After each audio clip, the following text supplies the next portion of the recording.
Eu já começo fazendo a pergunta mais básica, né? Porque todo mundo aqui disse que você é o maior ídolo do Esporte Clube Bahia. Você concorda com isso, Bobo? Não, eu acho que eu faço parte da história do Bahia com muito orgulho. O Bahia, eu sou de uma época que eu nasci em Senhor do Bonfim. Na minha cidade não tinha televisão na época e raramente você acompanhava jogos, era tudo por rádio. Rádio Sociedade da Bahia, mas era muito mais a Excelsior da Bahia que entrava lá no interior. E eu acompanhava os jogos ao lado do meu pai. Meu pai era um torcedor ferrenho do Vitória. E eu ficava menino acompanhando os jogos. Então eu não tive oportunidade de vivenciar o que hoje essa geração mais nova tem, os privilégios, né? Que tem de acompanhar desde o início da carreira de um atleta, de juvenil, de garoto, de infantil até, e no top, né? Na minha época, eu acompanhava os caras em rádio. Então, eu acompanhava o futebol carioca, porque o paulista não entrava, era muito raramente chegava lá o futebol paulista, era mais o carioca. Por isso que tem essa quantidade imensa de torcedores do Flamengo, do Fluminense, etc., por conta disso, do Vasco. E eu ali comecei a acompanhar um pouco o futebol da Bahia, especialmente. E eu tive o privilégio de ver alguns desses caras com a camisa do Bahia. Eu tive a sorte imensa, eu sempre digo isso e repito aqui, de ter jogado com um deles, que eu considero um dos maiores ídolos da história do Bahia. Embora eu não tenha ganho tantos títulos nacionais, etc., mas ganhou uma série de títulos baiano e se identificou muito com a torcida do Bahia, que é o Beijoca. Sim. Eu tive a sorte de jogar com Baiaco, imagina, na Catuense, cara. E eu garotão, e Baiaco já pendurando a chuteira, né? E Baiaco lá, e eu dizia, cara, que eu só vi esse cara ouvindo no rádio e tal, e tá aqui do meu lado, né? E etc. Então, o Douglas, né? O Bahia fez muitos ídolos, o Bahia produziu muitos ídolos, e eu acho que esses caras merecem estar na história do clube como os maiores. Eu posso estar incluso, pode me incluir entre os maiores. Ao lado dessa turma aí, dessa galeria, se botar várias fotos aí, 6, 7, eu vou ficar muito orgulhoso se a minha tiver pendurado ao lado desses caras. Mas o 8 ele não vai ficar, não, ele fica mais passivo. O Barbaço, eu acho interessante essa conversa de hoje também, porque nosso público é muito jovem. Sim. E muita gente fala, Bobô é o maior ídolo, e não conhece de fato a história. Hoje a gente vai caminhar um pouco pela história de Bobô, certo? E vai trazer também para as pessoas, para o nosso público. Autografada. Quando você vê uma camisa dessa, essa retrô principalmente, pra gente que viveu essa geração, são gatilhos que liberam pra você as noites que você foi. Porque assim, a gente tinha que ir bem na escola. Meu pai era assim, meu pai não tinha negócio de acordo, não. Quer ir pro jogo? As notas têm que estarem boas. E 88 foi um ano tão emblemático que foi o único ano que ele nos levou em todos os jogos que pôde, todos os jogos que tiveram na Fonte Nova, meu pai prometeu que se a gente estivesse bem na escola, levaria. E a gente ia todos os jogos, tá? A gente foi todos os jogos daquele ano. E foi fantástico ver o crescimento dessa equipe ao longo da própria competição. Eu lembro que eu pude fazer uma matéria com o Paulo Rodrigues e ele falava, a gente não tinha dimensão que poderia ser campeão brasileiro. Mas só para eu não perder o gatilho, o Bobo me corrige, ele falou que foi no jogo do São Paulo ou foi o do Atlético que vocês ganharam fora de casa e vocês disseram assim, gente, peraí, a gente tá no páreo. Dá pra gente. 2-0. Dá pra gente. Foi no 2-0. Ele disse que você chegar no vestiário. Eu falei, peraí, gente. A gente tá no páreo. Esse time é bom pra caralho. Esse time é bom pra caralho. Dá pra gente chegar. E a partir dali, o time... Chega a me arrepiar. O time aí... velho, são gatilhos que você libera. E aí você vai lembrando... Já faz tempo. Os 16, 17. Mas é fantástico. Então isso é importante. E vocês hoje tiveram uma sacada fantástica. Porque isso é importante pra nova geração que não viu como essa história foi construída e quais foram os personagens dessa história. E personagens reais. Hoje, a internet, infelizmente, tem muita maquiagem, tem muito ídolo que não é ídolo, é construído, com dados construídos. Não, Bobô viveu isso, as pancadas que tomou, os carrinhos, os gols que fez. Isso é uma história que é diferente, velho. Perfeito. De uma época que não tinha maquiagem. A pancada era a pancada e era fantástico, né? Eles tomavam uma trauletada, sacudia, ia pro jogo e pronto, velho. Então, água gelada. Pô, é fantástico milagrosa. Isso aí, fantástico mesmo. A gente podia convencer Baraúna Sim.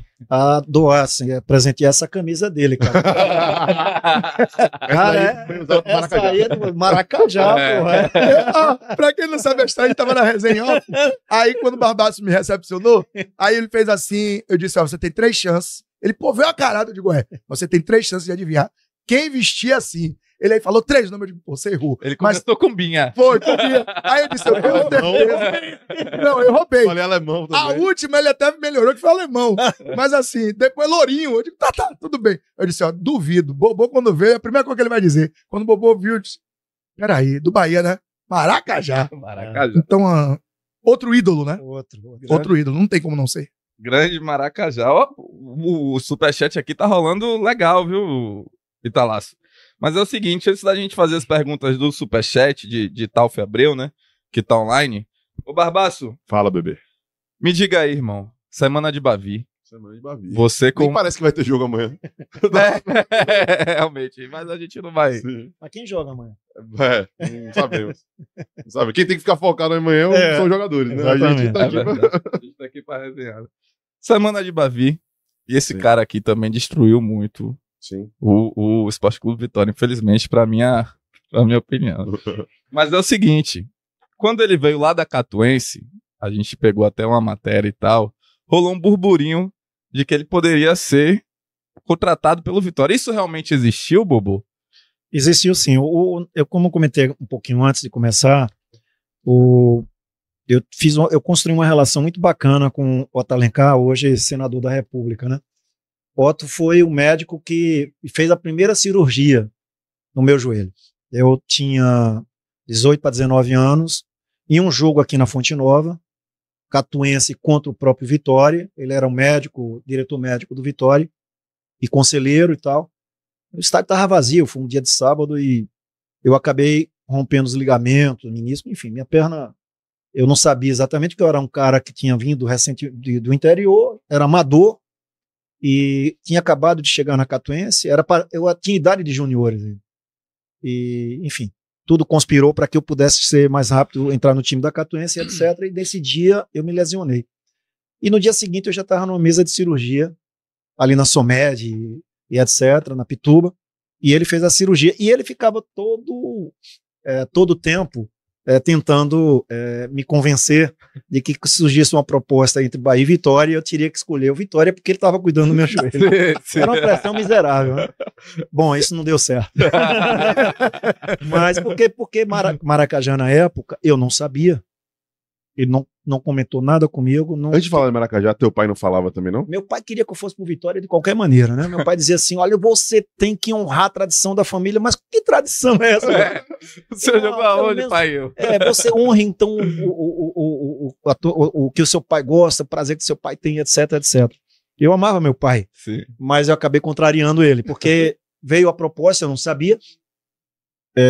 Maracajá conversou com Pena me ligou à noite de um domingo, olha, foi uma loucura, dizendo que estava negociando o meu passe, mas não me disse qual era o time. Naquela época não existia celular, então era um telefone fixo. Uhum. Então o telefone de casa tocou 6 horas da manhã de uma segunda-feira e meu pai atendeu e ali já houve a comunicação direta de Pena, dizendo que eu tinha sido negociado para o Bahia e que eu tinha que me apresentar o quanto antes no Bahia, ou seja, na semana seguinte.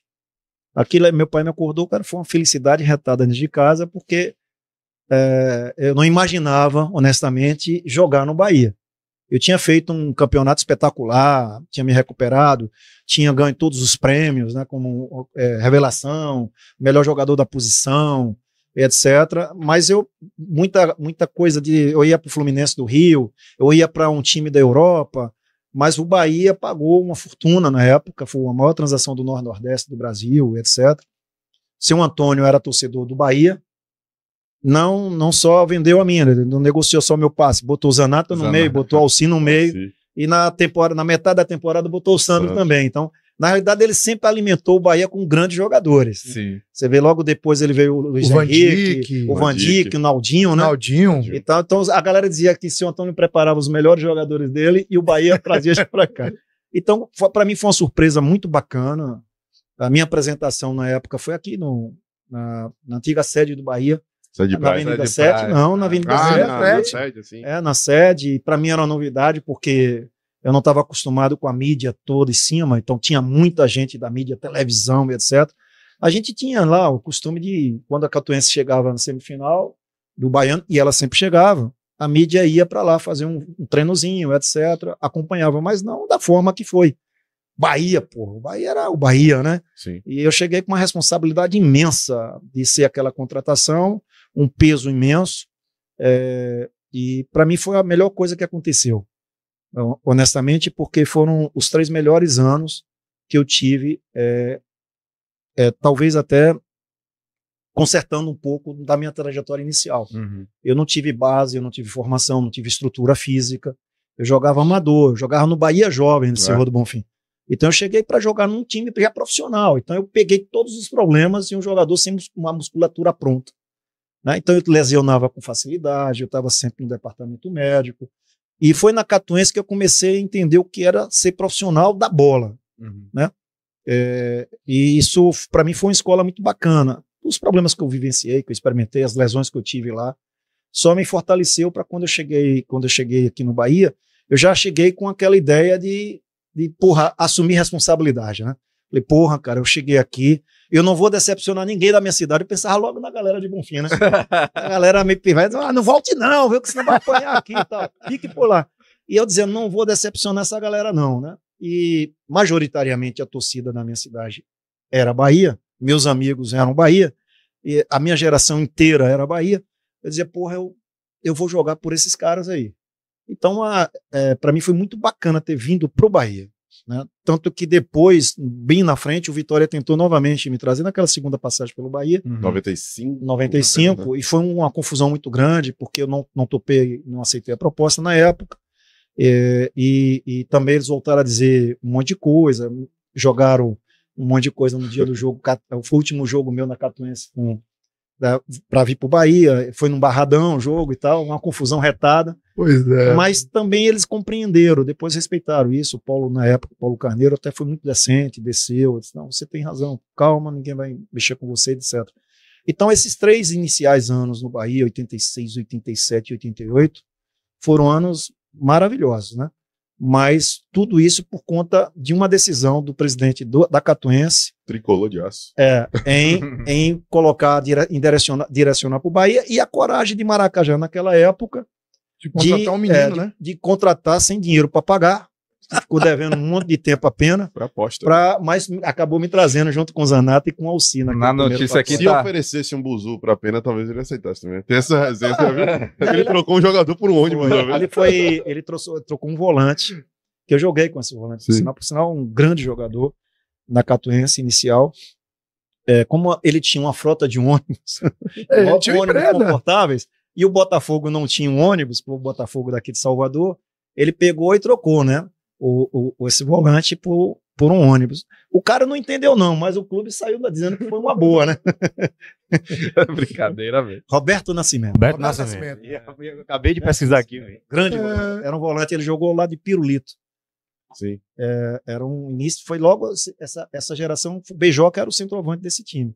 Eu cheguei um pouquinho depois. Quando eu cheguei na Catuense já era o volante, era o Roberto Nascimento, Pirulito, tinha um meia que jogava, Zé da Gaita, era o apelido que eu chamava, tem um outro nome, e Beijoca. Beijocão, né? Beijocão. Já consolidado, grande, né? Já era artilheiro do Campeonato Baiano, jogando pela Catuense. Ele veio aqui e falou justamente que quando ele estava ali no finalzinho da carreira ali, ele começou a treinar, e ele ainda falou algo sobre puxar você para treinar junto. Ele tinha, porque assim, eu morei na casa de Seu Antônio, numa chácara, e tinha um campinho society lá, então Seu Antônio jogava futebol. Ele era o dono do time, então ele dizia que jogava, mas jogava bem também. E ele não perdia 2 toques. Todo sábado ele jogava. E ele era titular, né? Ele descia todo pronto, ninguém reclamava. O treinador não podia falar zorra nenhuma. E eu não jogava, eu fui para a base, eu fui pro juvenil, não para os juniores. Eu tinha idade de juvenil. Sim. E eu ficava sentado na beira do campo vendo os caras fazer 2 toques ali. Eu falei, puta merda, cara, será que um dia eu chego aí, né? Eu ficava imaginando, né? Sim. Ali sentado, meio que tristezinho e tal. E um dia faltou um cara, alguém machucou, o treinador tirou para não criar uma dificuldade para o jogo do dia seguinte, e me botaram. Aí entrei, porra, eu arrumei um tênis, não sei como foi que aconteceu, eu entrei, brinquei. Dali o Beijoca, todas as vezes que faltava um atleta, ele pedia para me botar, bote o garoto ali, bota o garoto. E só que existia, o seu Antônio, quando foi em minha casa, ele fez um compromisso com meu pai. Ele fez um compromisso de me botar para jogar pelo menos um jogo, alguns minutos no time principal, para ver se realmente eu queria ficar ou não na Catuense. Sim. E teve um jogo, por incrível que pareça, amistoso, contra o Galícia. O Catuense e Galícia. E o Melk, que era o treinador, Melquisedeque dos Santos. Sim. Melk, o seu Antônio mandou dizer, bote o garoto, que eu tenho um compromisso com o pai dele, lá pelo menos uns 15 minutos para ele jogar. Ah, mas ele não tem condição nenhuma, é um menino, não sei o que, chegou agora. E eu fiz 2 gols nessa porra desse jogo. Né? Faltando 20 minutos, eu entrei, cara. Quando eu entrei, eu já acho que eu vou fazer aqui, né? Mas eu fiz 2 gols, um desses gols muito bonito. Eu peguei de 100 pulo, a bola de voleio, a bola entrou e tal. Quando eu saí de campo, eu era o grande jogador. A imprensa toda em cima, eu dizia, que porra que eu fiz aqui, né? Fiz os 2 gols. A gente ganhou o jogo por 3-1. Nunca esqueci esse jogo, não foi por dos gols, não. Foi porque o Beijoca era o capitão do time.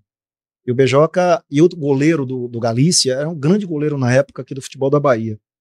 E era o capitão também do Galícia. E a gente ficava ali na beira do campo, no banco de reserva, e foi levantar, o juiz foi levar a moedinha pro alto, e Beijoca tinha dito a gente, vocês ficam observando como é que faz aqui para você inibir, amedrontar o adversário. Aí nós ficamos de olho no que ele ia fazer, né? Aí o juiz jogou a moedinha pro alto, pegou, virou aqui, Beijoca, capitão aqui, o capitão tal. Aí Beijoca fez o seguinte, não, o juiz, vamos dar as mãos aí e tal. Aí Beijoca apertou a mão do goleiro, apertou com força e puxou, né? Aí disse assim, vamos esclarecer como é que vai ser o nosso negócio aqui. Se você soltar a bola, não tente recuperar de volta. Não ponha sua mão nem seu rosto na bola. O cara ficou olhando e a gente morrendo de rir.